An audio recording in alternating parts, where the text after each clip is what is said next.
राधे राधे। मैं पूजा सिंह आप सभी का धर्म शक्ति चैनल पर स्वागत करती हूँ। आज हम बात करेंगे सनातन धर्म के सबसे पवित्र और पुण्यदायी अनुष्ठान के बारे में, जिसे शास्त्रों ने मनुष्य जीवन का कल्याणकारी पर्व कहा है। यह अनुष्ठान है कार्तिक स्नान। सनातन परंपरा में कार्तिक मास का स्थान सभी महीनों में सर्वोपरि माना गया है। पुराणों और ग्रंथों में इसे धर्म मास कहा गया है, क्योंकि इस मास में किया गया प्रत्येक शुभ कार्य अनंत गुना फल प्रदान करता है। विशेषकर कार्तिक मास में प्रातःकाल स्नान और भगवान विष्णु की उपासना तो मोक्ष प्रदान करने वाली मानी गई है। कार्तिक मास को भगवान विष्णु का प्रिय मास कहा जाता है। इस मास में किए गए सभी नियम, उपवास, पूजन और दान अनगिनत जन्म के पापों को नष्ट कर देते हैं। शास्त्रों में उल्लेख है कि कार्तिक मास में यदि कोई व्यक्ति ब्रह्म मुहूर्त में स्नान करके भगवान का ध्यान करता है तो उसका जीवन दिव्य प्रकाश से भर जाता है। इसीलिए कार्तिक स्नान को केवल एक धार्मिक कर्म न मानकर जीवन को पवित्र और अनुशासित बनाने वाला साधन समझना चाहिए। इस वर्ष कार्तिक स्नान का शुभारंभ 7 अक्टूबर से हो रहा है और इसका समापन होगा 5 नवंबर को कार्तिक पूर्णिमा के दिन। अश्विन पूर्णिमा से कार्तिक पूर्णिमा तक चलने वाला यह स्नान काल अत्यंत ही फलदायी है। यदि किसी कारणवश आप 7 अक्टूबर से स्नान प्रारंभ न कर पाए तो आगे कभी भी आप स्नान अपना प्रारंभ कर सकते हैं, किंतु शास्त्रों के अनुसार पूरे मास तक का यह अनुष्ठान करना सर्वोत्तम माना गया है। कार्तिक स्नान का मुख्य नियम है ब्रह्म मुहूर्त में उठकर स्नान करना। ब्रह्म मुहूर्त का समय लगभग 4 बजे से 5 बजे तक माना जाता है। इस समय वातावरण शांत, पवित्र और आध्यात्मिक ऊर्जा से भरा होता है। ऐसा कहा जाता है कि इस समय स्नान करने से मनुष्य के पाप धुल जाते हैं और उसे दिव्य पुण्य प्राप्त होता है।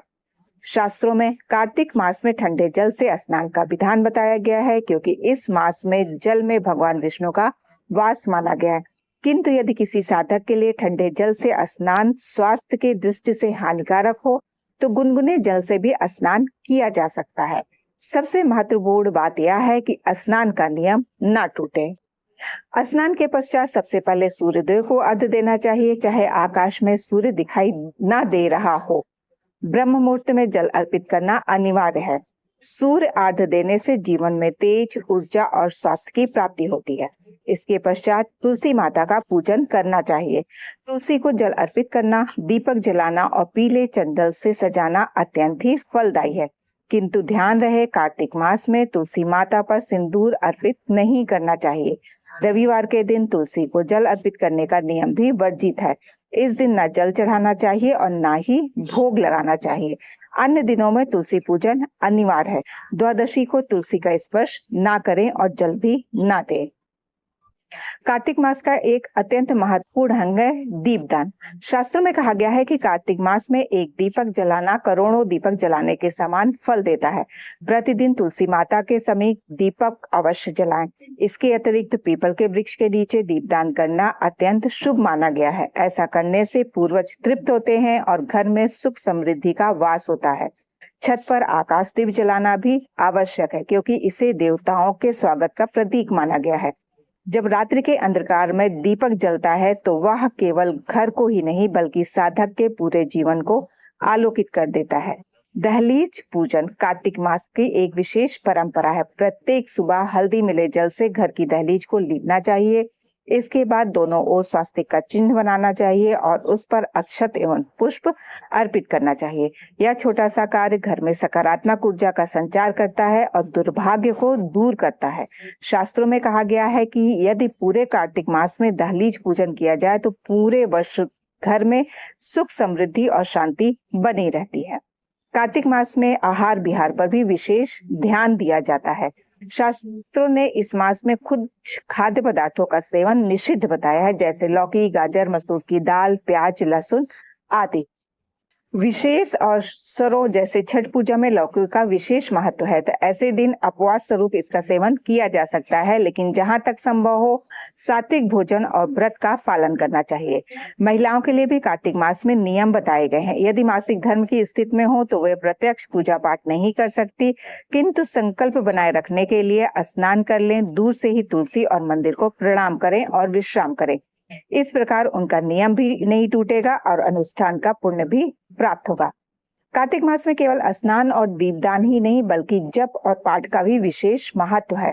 भगवान विष्णु का स्मरण इस मास का मूल है। यदि संभव हो तो प्रतिदिन ओम नमो भगवते वासुदेवाय मंत्र का जप करें, विष्णु सहस्त्रनाम या गजेंद्र मोक्ष स्तोत्र का पाठ करें। यह जप और पाठ जीवन से संकटों को दूर करता है, ऋण मुक्ति दिलाता है और सुख समृद्धि प्रदान करता है। तो कार्तिक स्नान केवल एक धार्मिक क्रिया नहीं है, यह एक अद्भुत अनुभव है। ब्रह्म मुहूर्त में उठकर स्नान करना, सूर्य देव को आर्घ्य देना, तुलसी माता की पूजा करना, दीप दान करना और भगवान विष्णु का ध्यान करना, ये सभी क्रियाएं मिलकर साधक के जीवन से अंधकार को दूर करती हैं और उसमें दिव्य प्रकाश का संचार करती हैं। परिवार की व्यस्तताएं, नींद की आलस्यता और छोटी मोटी कठिनाइयां इस महान पुण्य कर्म के सामने बहुत छोटी हो जाती हैं। तो इस वर्ष 7 अक्टूबर से 5 नवंबर तक कार्तिक स्नान का पुण्य काल रहेगा। आप सभी संकल्प लें कि इस बार कार्तिक मास में अवश्य स्नान करेंगे, तुलसी पूजन करेंगे, दीपदान करेंगे और भगवान विष्णु का स्मरण करेंगे। शास्त्रों में स्पष्ट लिखा है कि कार्तिक मास में किया गया प्रत्येक शुभ कार्य अनगिनत गुना फल देता है। यहाँ तक कि कहा गया है कि कार्तिक मास का एक दीपक भी करोड़ों दीपकों के समान फलदायी होता है। तो आइए इस पावन अवसर का लाभ उठाएं, अपने जीवन को पवित्र बनाएं, परिवार में सुख समृद्धि लाएं और भगवान विष्णु की कृपा प्राप्त करें। कार्तिक मास का यह पावन अनुष्ठान हमारे जीवन में भाग्य का उदय करे, यही मंगल कामना है। जय श्री हरि। राधे राधे।